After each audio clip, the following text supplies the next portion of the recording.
Tungsten Tales here at the World Darts Challenge. This is our second video with Rod Harrington. We're going to look at each game now for the second round. And the first one is Thornton versus Baxter. 3-on, Rob Thornton. Do you fancy that? I think 3-on is very tight against Ronnie Baxter, but I do think Robert Thornton is going to win it. He's one of those players, if he hits double top, he's so dangerous, he can beat anybody. He proved that in the Premier League when he took so many scalps. He's got a good high scoring on the treble 20, which sometimes we don't say that too much about Robert, but he has got this high scoring game, and if he hits that double top, he really is going to be a threat. And I don't think Ronnie Baxter's got his A game at the moment. I think he's got a lot going on, so I think Robert Thornton. But 3-1, is there value in that 3-1 on? Maybe not. Well, Terry Jenkins is 5-on to beat Loz Ryder. That prize is even bigger. Loz Ryder looked all right in the first round. Upset chance there? No, I don't think so. I think you're talking Terry Jenkins, class player, 9 times, sorry, a major runner-up, been in the Premier League a lot. He is, you know, the Bull is a great nickname for him because he is a bull on the dartboard. No one will affect him. No one's going to knock him out of the way.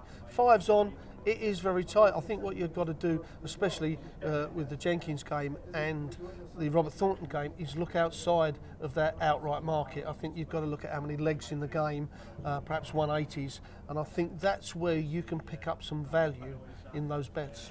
Ronnie Hybrex is the next one. He plays Peter Wright. Ronnie Hybrex is 3-1 to win this one. Ronnie's a confident. He needs confidence to get these sort of games to win.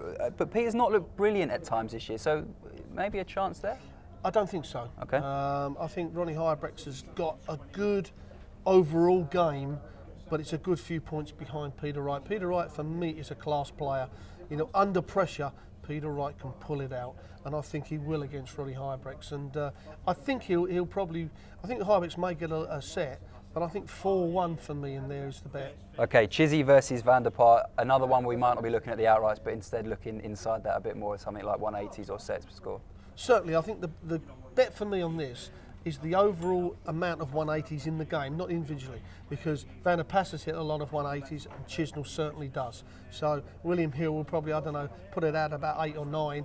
I think I'd go over on that. But Chisnell, he's got this game that can murder anybody, to be quite honest. But Van der Pas may have to be careful with. Michael van Gogh in the next one we're going to look at. The bookies make this one the biggest favourite, 66 on. 66. I don't think we'll be putting any money on that one anytime soon, but Michael van Gogh, he's not going to be troubled by Sasha Stein, is he? No, he won't be. I mean, we're talking about the current world #1 and world champion, and Sasha Stein, the German, is, you know, this is new to him, and hopefully he'll take the experience out of it. But again, you know, perhaps look at under how many legs, you know, William Hill are doing under and over on how many legs in the match. I would certainly look at that and go under. You get 5 to 6s around them levels, and I think that's the value, but 66-1 on, no, I don't think so. Right, one that I think could be close, Anderson versus Jelle Klassen. If Anderson gets riled again, we could see an upset. Well, the best thing about this game is Anderson doesn't have any time to talk about things to himself behind Jelle Klassen, because Jelle Klassen is so quick. So the pace will suit both players big time. Jelle Klassen has got a good scoring game, but he misses too many doubles, and I think this is where Anderson will always be with him when Jelle Klassen scores well, and he'll nick legs. But on Anderson's throw, he's very strong. So that's, for me, I think Anderson's too strong in his throw, and he will nick legs, and it's an Anderson win. Right, let's whip through a few quick ones here. You give me the result that you think is going to happen. We've got Andy Hamilton versus Carl Anderson. I'm going for Carl Anderson. I'm going 4-2. Christo Reyes, Kevin Painter. Yeah, my old mate Kevin Painter, I think he's just got that extra gear, but Reyes played brilliant when he beat Wes Newton. He's got to be careful there, Kev, but I'm going for a Kev win. Okay, you'll get 3 to 10 about that at the moment. Ian White, Kim Hybrex. Kim Hybrex 2-1 on at the moment. What do you fancy there? Yeah, I mean, this is a tough game. Ian White is a great player, and so's Kim Hybrex. It really is a tough one to call. Do you know what? I'm sitting on the fence. Okay, Webster, Winstanley, one that could be very close. Very close indeed. I mean, Webster played brilliant when he beat Simon Whitlock the other day. And Winstanley's been improving all year, but Winstanley tends to go off the boil in legs. Sometimes players like the legs, they like the sets. I think the sets will suit Darren Webster more than Winstanley here. And it's going to be a close one, a real close one. But I think Darren Webster may nick it. Brendan Dolan, Michael Smith, what do you fancy here? 4-9 about Michael Smith. Well, the thing about Michael Smith's game, when he plays Brendan Dolan, he mustn't get fed up like he has done the previous 2 tournaments to this. He kept focused the other night. He's got this electrifying scoring power. And he played well the other night. I'm going to go for a Smith win 4-2. Okay, we've got a few to look in a bit more detail, but the last one before we do that is Max Hopp. Amazing performance today, by the way, and Vincent van der Voort. Where are you looking there? Do you know what? I'm going to go for Vincent and nick it, and I think it'll be 4-3. Max, what a great performance he had this evening. It was brilliant. What a game to watch as well. Yes, it was, and he hit 10 180s, the most over the tournament so far. I love to see the youngsters come through. I play a big part in the PDC with bringing those youngsters through with tour events. 200 grand we're putting into the youth events next year to bring even more players through. But I think Vincent's form coming into here has been really good. It was a tough game against Hendo tonight, and I think he will nick it. Right, last 3 we're going to look at in a little bit more detail. We'll start with Phil versus Mark Webster. He's 12 on. He did look good in the first round, but it wasn't anywhere near what we know Phil can produce. No chance here, surely, of an upset. No, I don't think there's going to be an upset. I mean, when we say that Phil weren't really on his form, he still had over 100 average. The second best average of the tournament so yes, far. That's a casual average for Phil Taylor. But Mark Webster, he's starting to get some rhythm back. That's the best rhythm I've seen Mark Webster have for possibly a year, 18 months. He did beat Phil on this stage a few years back. I don't think he's playing well enough to beat Phil. But if Mark gets the first set, then Phil's got to be a little bit careful here.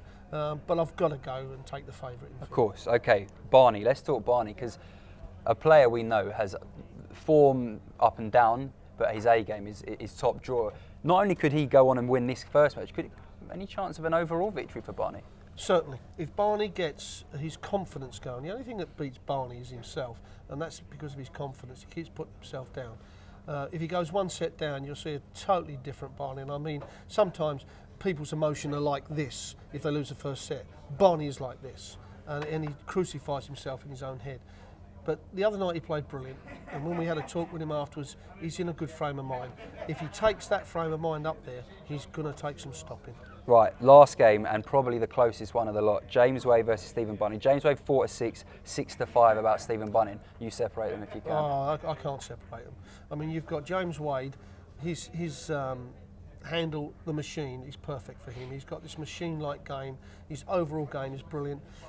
If you asked me to put money on someone to close a 104 out under pressure, he'd be one of the players I'd put. Bunting probably got a little extra scoring power than James Wade.